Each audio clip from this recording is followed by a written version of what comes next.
হাওড়ার ডোমজুড়ে ডাকাতি, আর সেই ডাকাতিতে এবার জালে বিহারের চাচিকে গ্রেফতার করা হয়েছে বিহার থেকে। আর ধৃত মহিলাকে ট্রানজিট রিমান্ডে নিয়ে আসা হয়েছে হাওড়ায়। ডাকাত দলের লিঙ্কম্যানের কাজ করত বিহারের এই চাচি।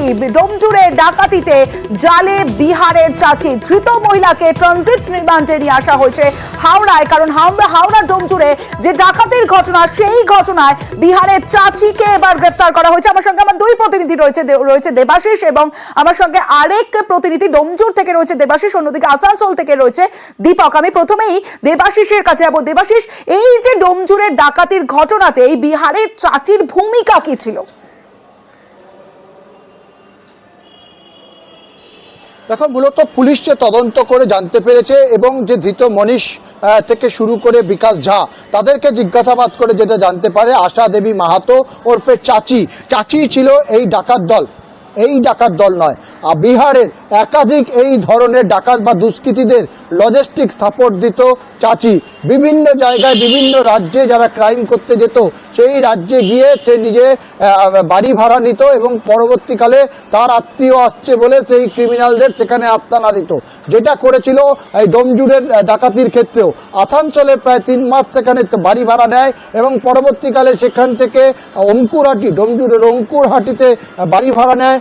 তারপরে সেই ডাকাত দল তার আস্তানাগারে এবং তারপর রেইকি করার পর ডোমজুড়ে ডাকাতি করে তারা বিহারে চলে যায়। সেখানে গিয়েও কিন্তু এই আশ্রয়ের জন্য পৌঁছতে হয় চাচির কাছেই। চাচি সেখানে গা ঢাকা দেওয়ার ব্যবস্থা বা বিহারের বিভিন্ন জায়গায় তাদেরকে আস্তানা তৈরি করে দেওয়ার ব্যবস্থা এই চাচি করেছিল। পাশাপাশি যেটা জানা যাচ্ছে, এই ডোমজুড়ে ব্যবহৃত যে 2টি বাইক, সেই 2টি বাইক কেনার ক্ষেত্রেও চাচির ভূমিকা রয়েছে। ফলে আরো এই চাচি কি করেছিল, কিভাবে পুরো লজিস্টিক সিস্টেম তৈরি করে, পুরো ঘটনা তদন্ত করতে 14 দিনের পুলিশি হেফাজতের নির্দেশ আবেদন জানিয়ে 14 দিনের পুলিশি হেফাজত তারা পেয়েছেন। এই 14 দিন চাচিকে জিজ্ঞাসাবাদ করে এই ডোমজুড়ের খুনের ঘটনায় বা ডাকাতির ঘটনায় আরো অনেক তথ্য পাবে বলে মনে করছে। বেশ, आसनसोल में रिलेशन था, वहीं आए थे। नहीं, कहाँ ही नहीं। मोनिश माहातो तो कौन है आपको? नहीं जानते हैं, कोई नहीं है, हमको नहीं चिनते हैं उन सबको। क्या काम करते थे?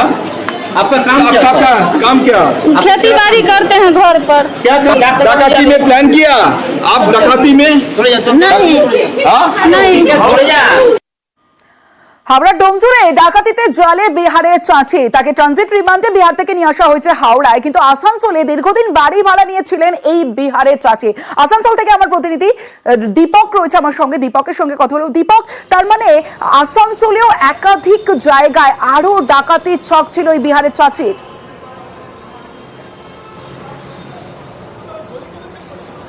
একেবারে চাচির বাড়ি হচ্ছে বিহারের সমস্তিপুর জেলায় এবং বিহার পুলিশের কাছে চাচির কোনো ক্রাইম রিপোর্ট নেই। অর্থাৎ বিহারের চাচি, যে চাচির কথা বলা হচ্ছে, বিহারে কোনো অপরাধ কাজ করেনি।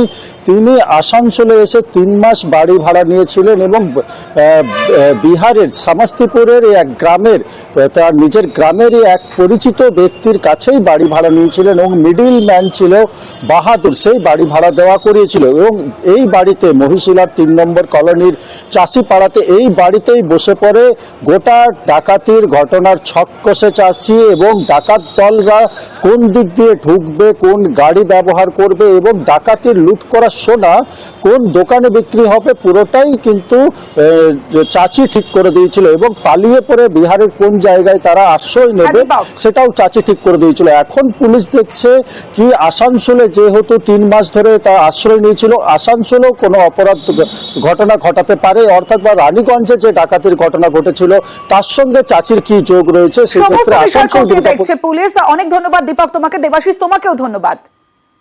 ওই ভাড়া দিয়েছিল ওর বাবা বাহাদুর আমাকে বলে যে আমাদের নিজের গতিয়া হয়, আমাদের কুটুম পাড়ায় থাকে, সেটা ভাড়াটা তুমি পড়ে আছে, ঘরটা ভাড়া দাও। আমি ঠিক আছে, ভাড়া লাগবে, কিন্তু আমি এই ব্যাচেলার দেবো না, ফ্যামিলির সমেত যদি হয় ভাড়া দেবো। আর এই লাগবে আধার কার্ড। তো আধার কার্ড একটা দিয়েছিল, কিন্তু আধার কার্ডটা একদম কালি বোঝা যাচ্ছিল না, নামও বোঝা যাচ্ছিল না। আমি যে এইটা চলবে না, আর ফ্রেজ দেখে দাও। ফ্রেজ দেখে ওর বাবাকে দিলাম, তারপরে আর ওর বাবা আমাকে কাগজটা দেয়নি। তখন আমি চেন্নাই চলে গেলাম। চেন্নাইতে আমার কি কতদিন ভাড়া ছিল? 3 মাসের উপরে।